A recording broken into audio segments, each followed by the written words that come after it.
সাধারণত আমরা বাইকে ট্যাক্স দিয়ে থাকি প্রত্যেক 2 বছর পর 2300 টাকা করে। তো আমরা তো কর দিয়েই থাকি, একটা ট্যাক্স তো বাইকে দেই।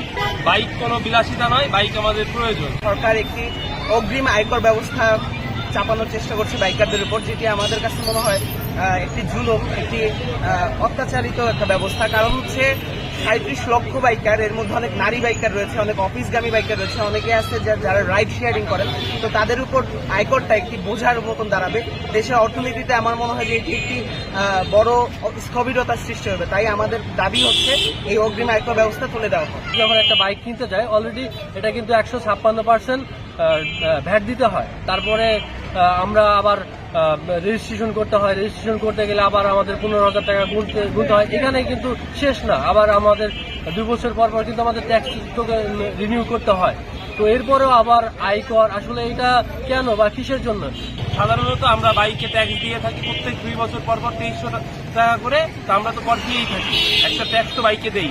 বাইক কোনো বিলাসিতা নয়, বাইক আমাদের প্রয়োজন। যেমন আমি একজন সাধারণ স্টুডেন্ট, আমার বাইকটা আমার ফ্যামিলি থেকে কিনে দিচ্ছে কলেজে যাতায়াতের জন্য।